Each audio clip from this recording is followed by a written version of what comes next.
اعوذ باللہ من الشیطان الرجیم بسم اللہ الرحمن الرحیم رب اشرح لی صدری ویسر لی امری واحلل عقدۃ من لسانی یفقہوا قولی یصلح لکم اعمالکم. یصلح لفظ ہے صاد لام ہا، اس کا مادہ ہے، اور اس کا مطلب ہے کہ بہتر کر دے گا، اصلاح کر دے گا، مناسب عمل کو. اور آگے ہے لکم، تمہارے لیے، اعمالکم، اعمال جمع ہے عمل کی، اور اعمالکم سے مراد ہوا، کم سے مراد ہوا تمہارے، اعمالکم تمہارے کام. God will correct for yourselves your acts. دو کام کر دو، تمہارے لیے اللہ تمہارے اعمال سیدھے کر دے گا، یعنی تمہارے اعمال درست ہو جائیں گے آٹومیٹیکلی. خالق کائنات، مالک کائنات یہ ذمہ لے رہا ہے کہ تم نے اس کیفیت میں جانا ہے جس کیفیت میں ہر عمل کرتے وقت یہ ذہن میں رہے کہ خدا مجھے دیکھ رہا ہے اور میں نے ان لغزشوں سے بچ کے گزرنا ہے، صراط مستقیم پہ چلنا ہے. اس کیفیت میں چلے جاؤ اور قول سدید کہنا شروع کر دو. اور قول سدید کو اکرمہ رضی اللہ تعالیٰ عنہ نے فرمایا کہ قول سدید لا الہ الا اللہ ہے. قولوا لا الہ الا اللہ، یہ کہنا شروع کر دو. حق، سب سے بڑی حق بات تو خیر یہی ہے کہ اللہ کے علاوہ کوئی معبود نہیں، اور یہ قول کہنا شروع کر دو. اس کیفیت میں چلے جاؤ کہ ہمارے اعمال خدا دیکھ رہا ہے اور ہمیں اس عظمت اور اس کبریائی کے مد نظر ہوتے ہوئے وہ کام کرنے ہیں جو صراط مستقیم کے ہیں، اور دنیا کی آلائشوں سے، ان کانٹوں سے بچنا ہے، اور ساتھ ساتھ سچ کہنا شروع کر دو. اللہ ہیز پرومسڈ کہ وہ، میں یہ محاورہ اس لیے کہ ہم انگریزی کا استعمال کر رہا ہوں کہ ہم کہتے ہیں I will do for yourself، میں I will do for yourself، تمہارے لیے کروں گا، آپ کے لیے، for you، I will do for you، تیرے لیے کروں گا. تو یہاں لکم کا یہی مطلب ہے کہ عمل تم کرو گے، اصلاح میں کروں گا. یہ خالق کائنات کا وعدہ کہ ان دو چیزوں پر کاربند ہو جاؤ تو جو اعمال بھی تمہارے ہوں گے وہ درست ہو جائیں گے، پھر تم خود بخود صحیح عمل کرنے لگ جاؤ گے اگر دلوں میں تقویٰ ہو. اور دوسرا کیا ہے، جتنے کر لو گے صحیح ہو جائیں گے،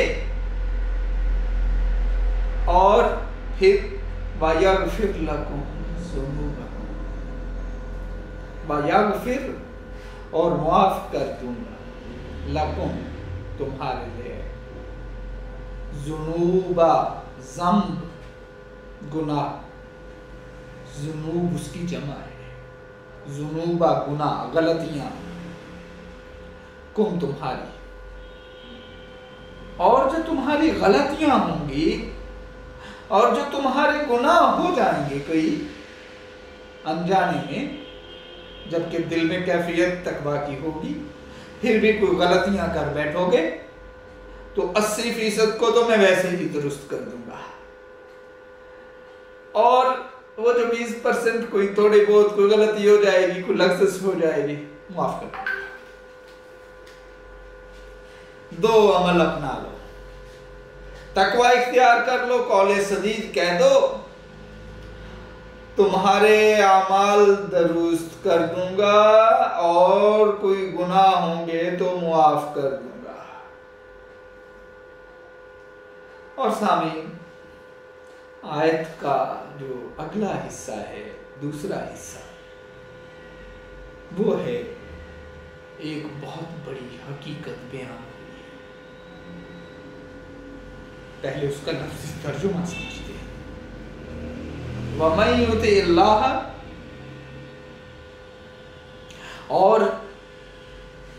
اور من جو یطیع اطاعت کرے، فرما برداری کرے، حکم مانے اللہ کا، ورسولہ، اور اس کے رسول کا، قد تحقیق، فازا کامیاب ہوا، فوزن عظیما، عظیم بڑی، اور فوزن کامیابی۔ سامعین، جس نے اللہ اور اللہ کے رسول کی اطاعت کی، قرآن بتا رہا ہے کہ اسے عظیم کامیابی حاصل ہوئی۔ اس کا مطلب یہ ہے کہ دنیا و آخرت دونوں زندگیوں کے کامیاب دستور العمل کا نام شریعت اسلام ہے۔ اگر دنیا میں کامیابی چاہتے ہو اور آخرت میں بھی کامیابی چاہتے ہو تو اللہ اور اللہ کے رسول کی اطاعت کرنا سیکھ لو۔ یعنی سامعین، ہم نے آپ کو اس سے پہلے بھی کئی بار بتایا کہ جہاں اللہ اور اللہ کا رسول اکٹھے آ جاتے ہیں اور اطاعت کی بات ہو جاتی ہے تو اللہ اور اللہ کے رسول دونوں ایک نظام کی عکاسی کر رہے ہوتے ہیں، اور وہ نظام ہے اسلام۔ یعنی اگر جب قرآن یہ کہتا ہے وَمَن یُطِعِ اللَّهَ وَرَسُولَهُ، تو اس کا مطلب ہے کہ جو اسلام کی اطاعت کرتا ہے، جو اسلام پر عمل کرتا ہے، یعنی قرآن و سنت دونوں اس میں شامل ہیں۔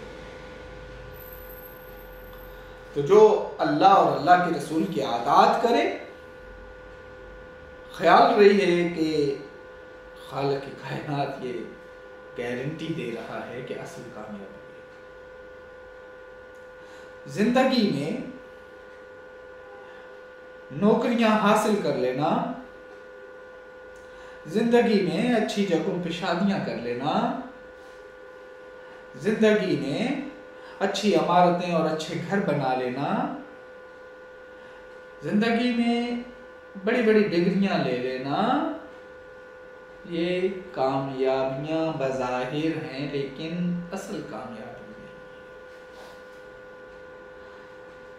زندگی کی کامیابی یہ ہے کہ انسان بنا جائے، اور انسان بننے کا مطلب یہ ہے کہ اللہ اور اللہ کے رسول کی اطاعت کی جائے۔ اس وسیع کائنات میں، اس لمبے عبدالآباد تک کے اس لمبے عرصہ میں جو محدود مدت کے لیے انسان اس دنیا میں آیا ہے، اس کے لیے واحد کامیابی یہ ہے کہ اس محدود اور مختصر لمحے میں جو اسے زندگی عطا ہوئی ہے، اس مختصر لمحے میں اللہ اور اللہ کے رسول کی اطاعت کر کے اپنی زندگی کو خوبصورت بھی بنا لے، اور اپنی اس حیات کو اگر وہ جاویداں رکھنا چاہتا ہے تو اللہ کے اور اللہ کے رسول کی اطاعت کر لے۔ یہی خوبصورت نظام ہے، اور یہ نظام دو آج جو بنیادی نکات ہیں کہ اور وہ کیا کہ تقوی اختیار کرو اور قول صدیق